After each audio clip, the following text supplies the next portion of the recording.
sitting under the fig tree. Fig tree. And the fig tree is Figgy. one out of the 7 species. 7 holy species, famous species that are so well known in the Holy Land. The fig, and the palm, and the olive, the grape, the pomegranate.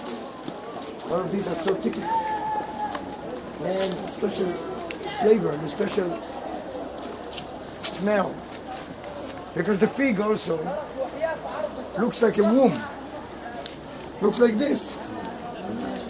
And this looks like, not only like a womb, but like a source of water.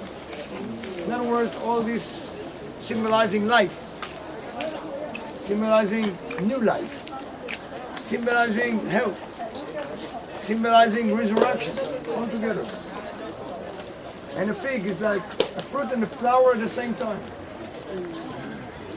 So, with this feeling, here we are, the nature reserve of Banya.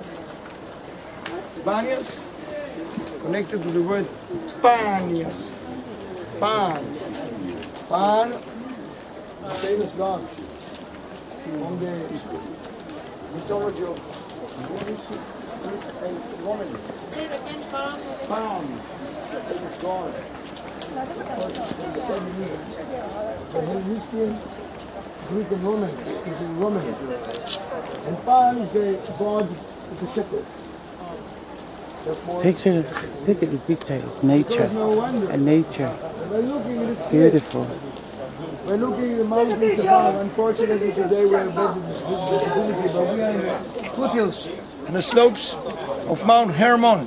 Mount Hermon. And that's why this river Hermon, creek yeah? is called Hermon.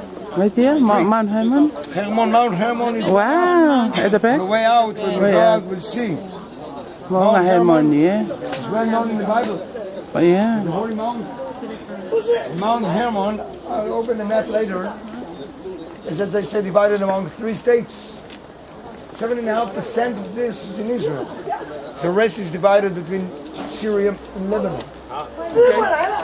And the summit that we have in Israel is 2,269 meters, but the summit itself is 2,814. And the border with Lebanon and Syria goes on the terrain, way up there. Kilometers away, miles and miles away from here. Okay? But the Hermon is a source of life, a source of water. 3 sources, 3 rivers. The sources of the Jordan River. The Jordan River starts the foothills of Hermon. Oh, wow. This is one of the 3 sources. Unfortunately, we had 5 years of droughts, hardly no rain, hardly no snow up there. Therefore, what you see now is the worst position ever seen in the last at least 100 of years. No water.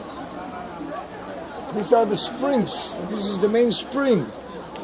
In normal years, we used to see all this with running water and filled up pools Wow. and waterfalls. It's sad to see it. But that's life, and we really, really pray for good years this year. Now we're praying for the rain to come. I wish they could send us some millimeters of rain from the hurricane in Florida. They have too much.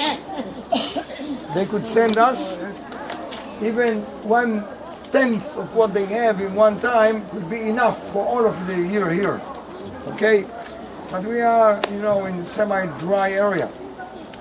So anyway, the 3 sources of the Jordan River. One is the Creek of Panias. Panias, on the name of Pan, but it's called Banyas because in Arabic there's no P, there's B. The Arabs cannot pronounce P, they pronounce B. So Panias turns to be Banyas. But also it's not because of that, because banyo, banyo is a bath.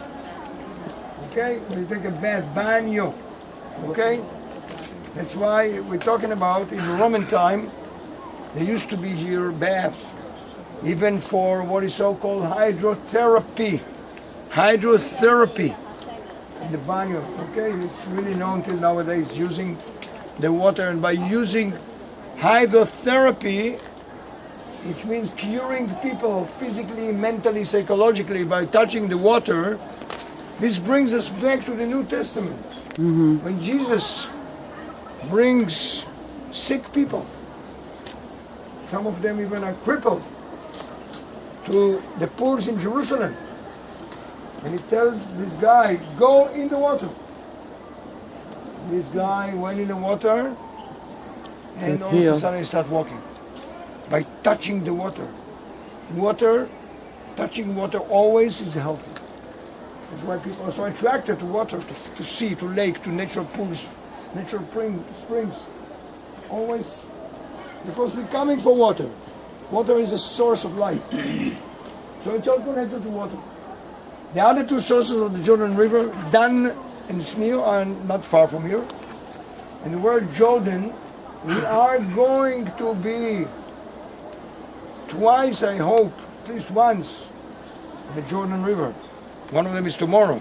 Maybe the other one will be the day after tomorrow. I hope so. I actually want to bring you to the real baptism site, not far from the Dead Sea, in the east from Jericho. Okay? The word Jordan in English comes from the word Yarden. Yarden, which means Yarad, Dan. Dan is one out of the three sources, except Dan is the largest.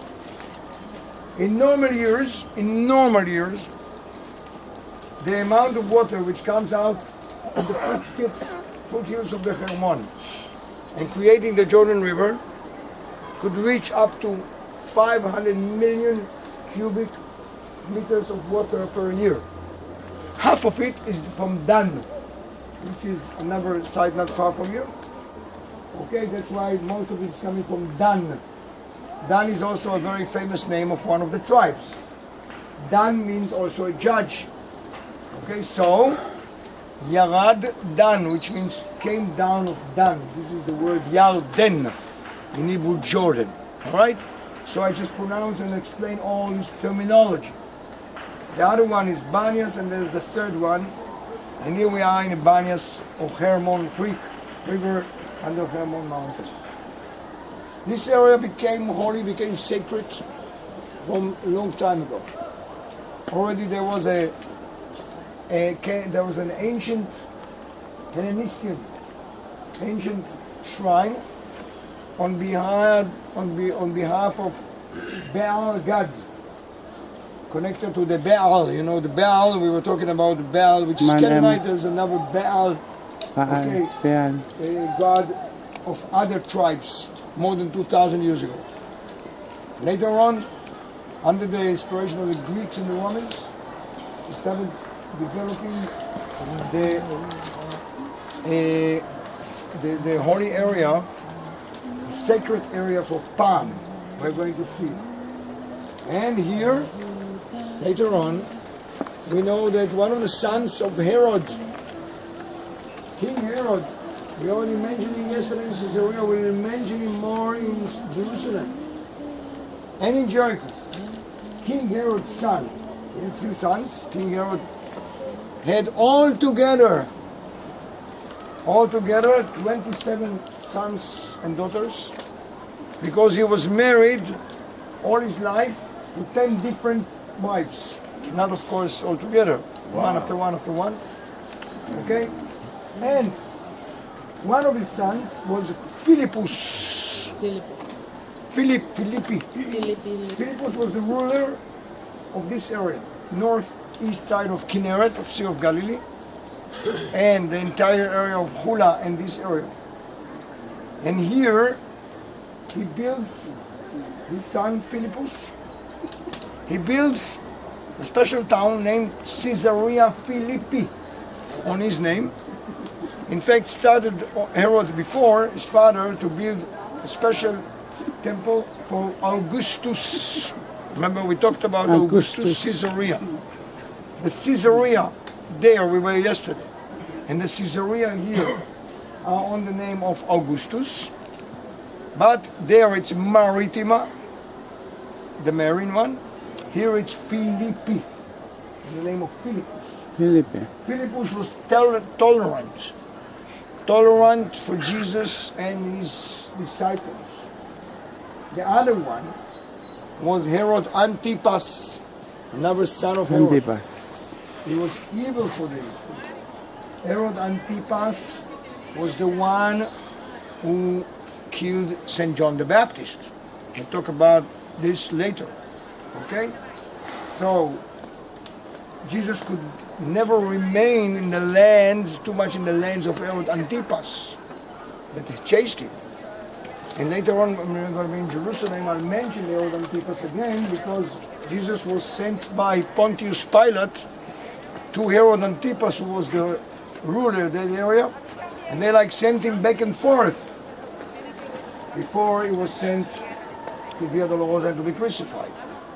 But in this area, Phillipi was tolerant. That's why Jesus could feel safer here in this area.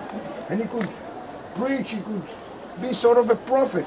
He could make miracles. And the miracles he started doing is only after St. John the Baptist died. He was his master. As long as St. John the Baptist is still alive, Jesus could never do anything because he still felt that he's not ready. The very first miracle he did, we'll mention it tomorrow, was in Cana under Nazareth. Having, taken the water and turning it into wine in the wedding miracle. Ever since he made so many other miracles in preaching and being a prophet, etc. And one of these sites was here. When I opened the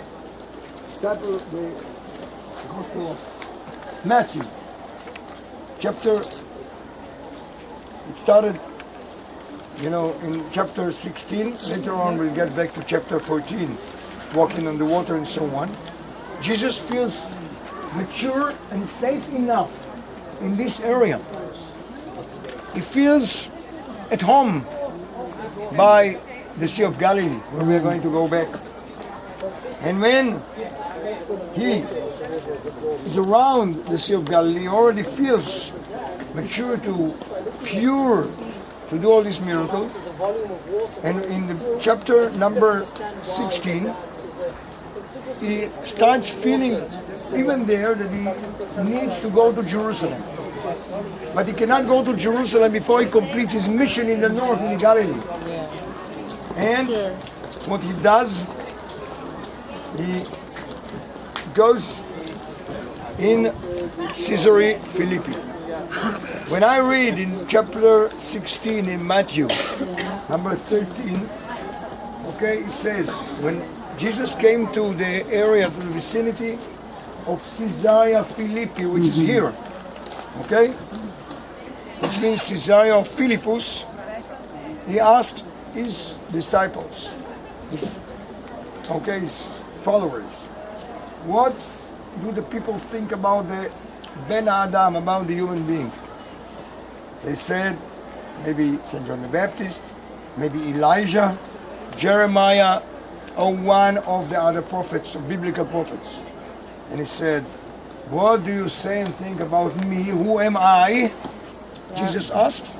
He said, answers Saint Peter. Back then, Simon Bar Yonah, Kepha, Peter, said, you are the Messiah. You are the Son of God. Then answers him Yeshua, Jesus. Bless you, Shimon Bar Yonah. Because it was not revealed to you by a man. It was revealed to you by my God, by my Father, in excelsis. And I'm saying to you, Simon, Peter, on this rock. That's why, Petrus, Peter, means rock. Petra. In Aramaic, Kepha, Petra. Petrus is rock. On this rock, I will build and create my community, or my church. And you are going to be over and stronger than ever since. I will give you the keys of the kingdom of the heaven. Amen. Here you're going to get the keys of heaven's kingdom. Here. Therefore, it's so important. Okay? And he told these guys and his disciples, don't tell yet who is the Messiah. Keep it secret. So this story, according to the tradition, in the Holy Geography took place in this area. That's why we came here. Connecting to where Jesus came, the northest spot. The northest spot Jesus ever came in his life was in this area.